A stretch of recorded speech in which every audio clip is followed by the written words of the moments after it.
வணக்கம். வாழ்க வளமுடன். நலமே சூழ்க.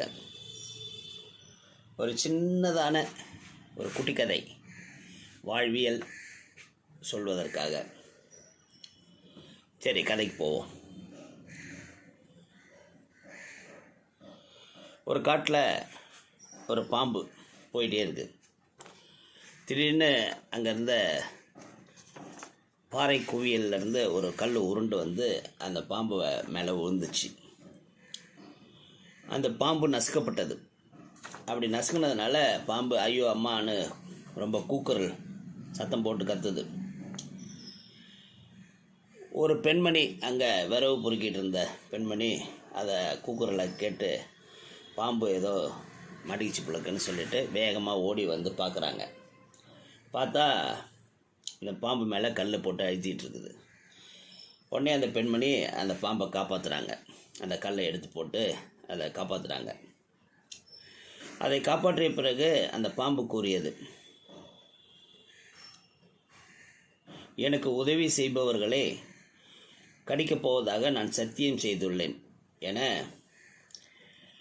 சொல்லுகிறது. அந்த பெண், நான் உனக்கு உதவி செய்தேன், அப்படி இருக்க நீ எப்படி என்னை கடிக்க விரும்புகிறாய் என்று கேட்டாள். பாம்பு, நான் உன்னை நிச்சயமாக கடிப்பேன், உனக்கு இரக்கம் காட்டவே மாட்டேன், அது என் இயல்பு, என்ன நடந்தாலும் இயற்கை மாறாது என்று பதிலளித்தது.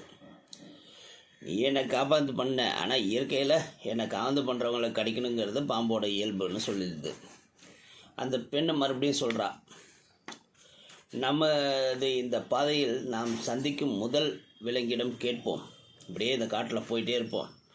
அப்படி போகும்போது நம்ம பாதையில் முதல்ல ஒரு எந்த விலங்கு நம்ம கண்ணுக்கு தென்படுதோ அதுக்கிட்ட நம்ம நியாயம் கேட்போம்.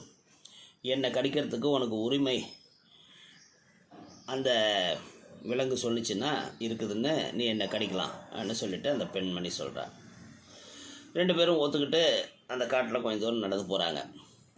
அவர்கள் ரெண்டு பேரும் ஒரு ஓநாயை முதலில் சந்தித்தனர். சந்திச்சோன்னே அந்த ஓனாய்கிட்ட முழு விவரத்தையும் சொல்கிறாங்க. இந்த மாதிரி நான் காட்டில் போயிட்டே இருந்தேன், என் மேலே ஒரு கல் விழுந்து என்னை அமுக்கிடுச்சின்னு பாம்பு சொல்லுது. அப்போ நான் என் மனசுக்குள்ளே நினச்சிக்கிட்டேன், யார் வந்து நம்மளை காவந்து பண்ணாலும் நம்மளோட இயல்புப்படி அவங்கள கடிக்கணுன்ட்டு நான் சத்தம் போட்டேன். இந்த பெண்மணி வந்தாங்க. இந்த பெண்மணி வந்து என்னை காவந்து பண்ணணுங்கிற நோக்கத்தில் என் மேலே இந்த கல்லை எடுத்தாங்க. நான் அப்போ அவங்கள கடிக்க போகிறத சொன்னேன். அவங்க தான் இந்த மாதிரி நம்ம காட்டில் நடந்து போவோம், யாருக்கு முதல்ல வர்றாங்களோ அவங்கள பார்த்து ஒரு நியாயம் கேட்போம் ன்னு சொல்லி உங்கள்கிட்ட கேட்குறோம்னு சொல்லி கேட்குறாங்க. ஓனாய் இப்போ வந்து ஒரு ஜட்ஜ்மெண்ட் சொல்கிறதுக்கு முன்னாடி ஒன்று சொன்னிச்சு. இப்போ நடந்ததை நீங்கள் சொல்லிட்டீங்க, ஆனால் நீங்கள் என் முன் அந்த காட்சியை மீண்டும் நடித்து காட்டும் வரை நான் அதை நம்ப மாட்டேன். நீங்கள் சொல்கிறதெல்லாம் ஒத்துக்க முடியாது, மறுபடியும் ஒருத்தட அதை செஞ்சு காமிங்கன்னு சொல்லிச்சு.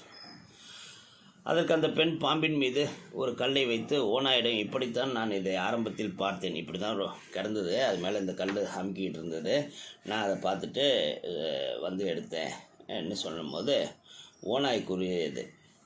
ஓனாய் வந்து சொல்லுது, கல்லுக்கடியில் ஆரம்பத்தில் இருந்தது போலவே அந்த பாம்பை அப்படியே விட்டுடுங்க, இப்போ அந்த கல்லை எடுக்காதீங்க,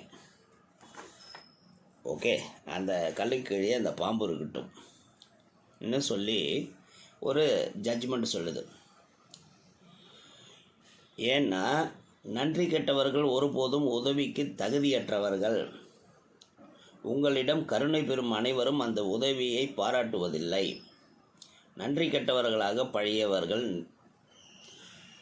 நீங்கள் எதை அவர்களுக்கு நல்லது என்று செய்தாலும் அதை ஏற்க மாட்டார்கள்.